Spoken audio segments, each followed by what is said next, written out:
Hey friends, today I have a story to share that will leave you stunned.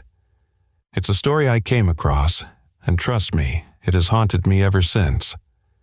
We often hear about justice and karma, but have you ever wondered what happens when someone's greed leads to unimaginable consequences? This is the story of Rania, a young, innocent girl who was caught in a web of betrayal, suffering through horrors that most of us can't even imagine. And the most chilling part? The people who should have protected her were the ones who pushed her into the abyss. I know we talk a lot about family and trust, but what would you do if you found out that the people closest to you held dark, shocking secrets? I'm about to take you on a journey through pain, betrayal, and a fate that will make you question everything. As you listen, think about this. How far can a person go to satisfy their greed? And what happens when karma finally comes knocking? Stick with me until the end because the twists in this story will change how you see justice forever. This isn't just Rania's story, it's a reality we all need to wake up to. The story revolves around a girl who gave birth to a baby with an unusual condition. But the real question is, who was at fault? Was it the girl or someone else? To uncover the truth, listen to the story until the end. This story is narrated by a girl who witnessed these events firsthand. My name is Hania, and the story I'm about to share isn't from some distant place. It's a painful tale from my own home. I was a high school student and my father had enrolled me in a prestigious city college. We originally belonged to a rural area where my family owned a large amount of land. My father was quite well known in our village. After completing my high school education, my father insisted that I return to the village and spend some time there. I preferred city life and didn't visit the village often, so I had no idea what the environment there was like. Nonetheless, I decided to accompany my father, who seemed very happy. On the way, my father mentioned that a friend of mine would be staying with us to keep me company. Surprised, I replied, "Dad, I don't have any friends in the village. All my friends are in the city." He smiled and said, "I've invited a girl to stay with you so you won't feel lonely. She is a sweet and kind-hearted young girl." Hearing this, I felt a little relieved, thinking that I would have some company during my stay in the village. When we arrived at the mansion, it felt eerily quiet. My father called out for the girl, and there was a hint of anger in his voice, as though he was summoning her sternly. When she appeared, I was taken aback. My father was introducing her as my friend, but she looked much younger than me, probably around 15, while I was 18 at the time. "Dad, is this the girl you were talking about? She seems so young," I said. "Yes, so what?" he replied. "Her name is Rania. She is very mature and will stay with you from now on. She will keep you company and take care of all your needs." I was shocked by his words. "But why would she do my work? I can take care of myself. Even when I stayed in the city hostel, I did everything on my own." My father sternly replied, "I said what I said. Rania will take care of all your needs and you won't have to do a thing. You've come to the village after such a long time. Do you think I would put you to work? That's why I brought this girl here to free you from any burdens." Saying this, he left. I then approached Rania, who appeared quite nervous. I asked her, "Who are you? Are you from this village?" In response, she just nodded her head without uttering a word. She seemed extremely frightened.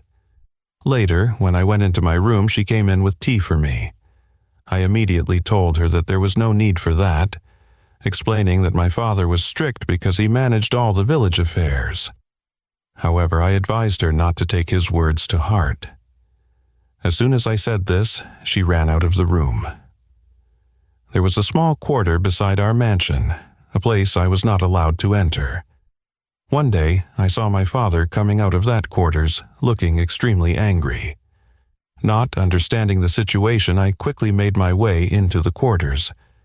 As soon as I entered, I saw Rania crying uncontrollably, her sobs echoing through the space. I had no idea what had happened, but I suspected that my father must have been angry at her. I rushed to her side and asked, "Rania, what happened? Are you okay? Did my father scold you?" She immediately replied, No, it's nothing like that. Sir didn't say anything to me. He was just saying that I don't take good care of you." Rania was addressing me as Miss. I smiled and said, "Look, if you want to leave, you can. I won't stop you. I will talk to my father tomorrow about sending you back." She panicked and said, No, please don't say anything to him. He will get even angrier at me because of you. Please don't say anything." I believed her words, but Rania was hiding the truth from me. I saw red marks on her neck that made my blood run cold. It was clear that she was concealing something. The next day, I planned to confront my father about this. When I approached him, I said, "Dad, don't you think you're too harsh on Rania?" He was sipping his tea and looked at me intently. "What happened?" "Did Rania tell you something?" he asked. No, it's not like that," I replied. "It's just that she seems very stressed. I think you should let her go back."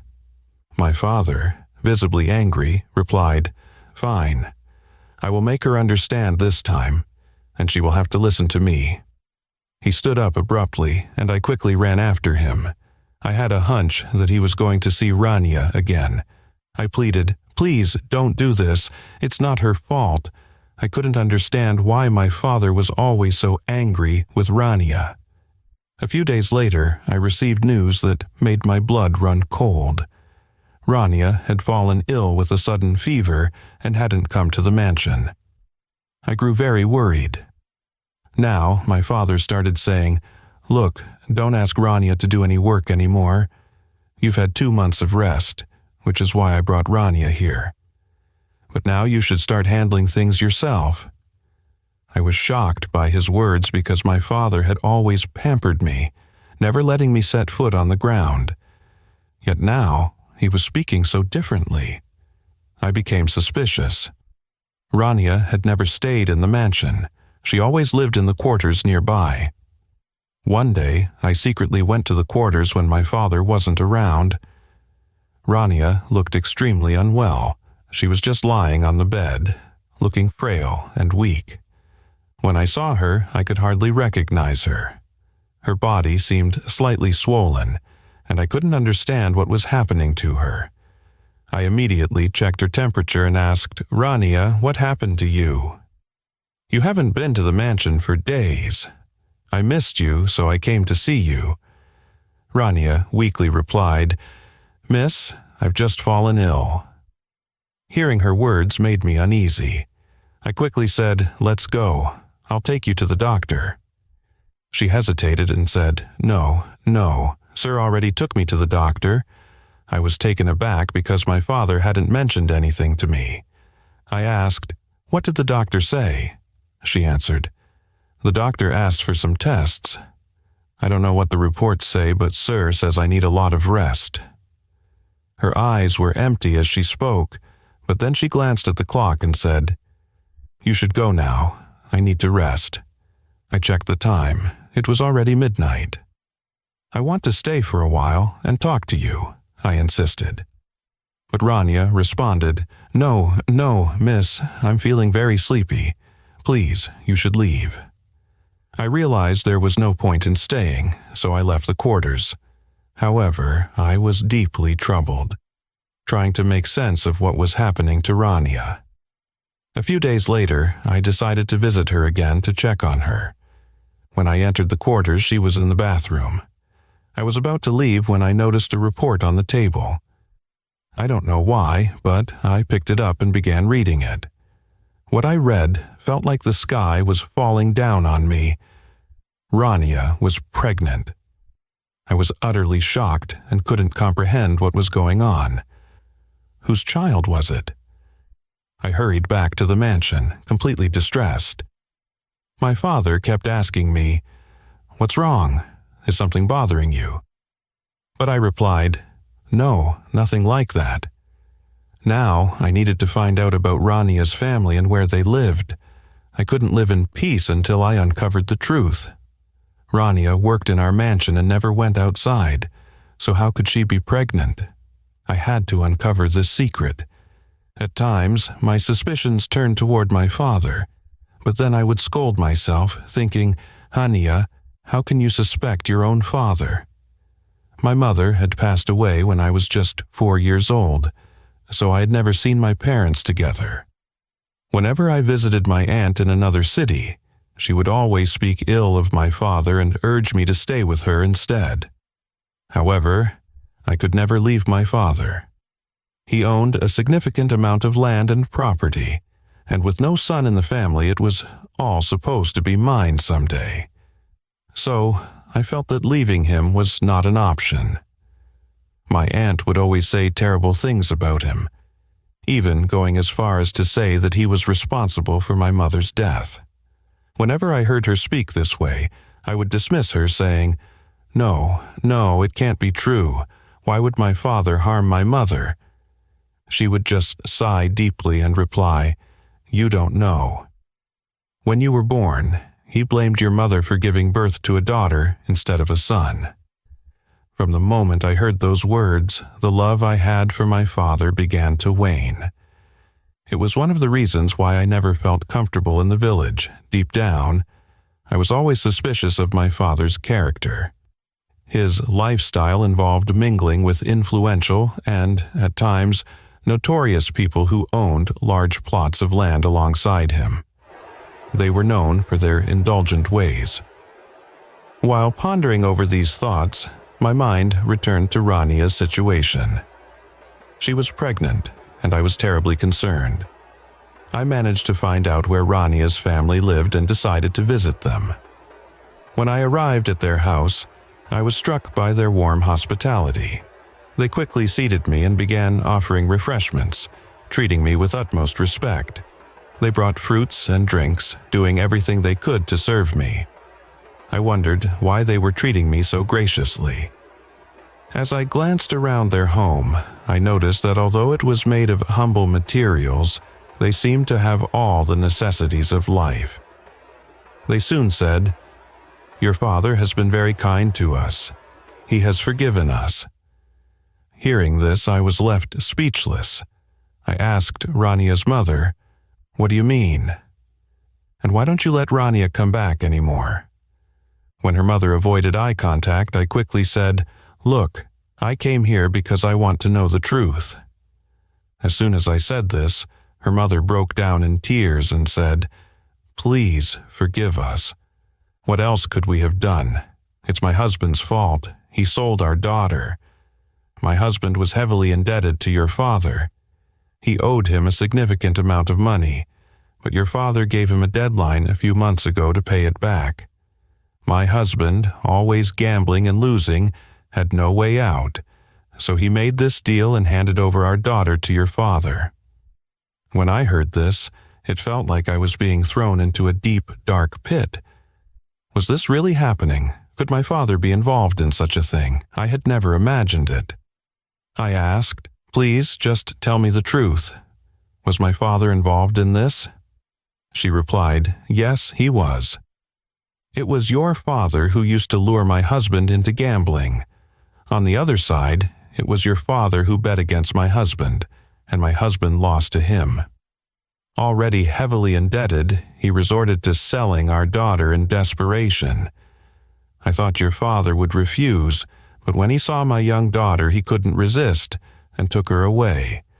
I don't know what he did to my daughter, but in return, he made our lives easier.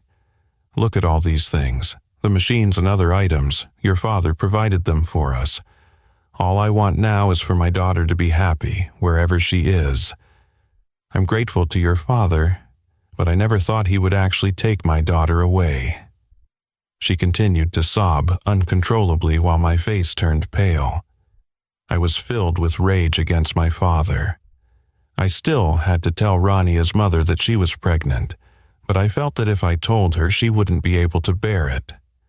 I returned to the mansion, my head pounding with pain. My days of staying in the village were coming to an end, as I had to get admission to a university. I wanted to go back to the city, but I couldn't leave until I uncovered the truth.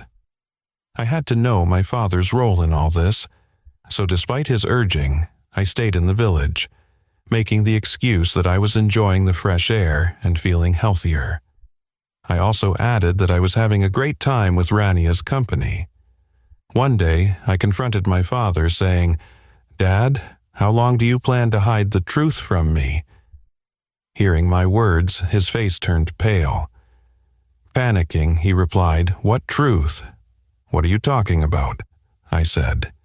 "The truth you are hiding from me." "Whose child is this?" I asked firmly.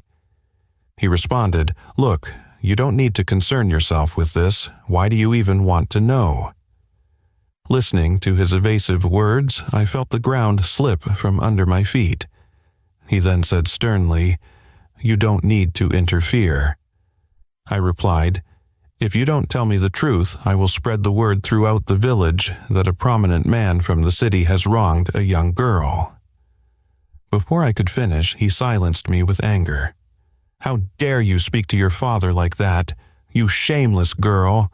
Don't ever bring this up again. I wanted to send you back to the city anyway. Bringing you to the village was my mistake."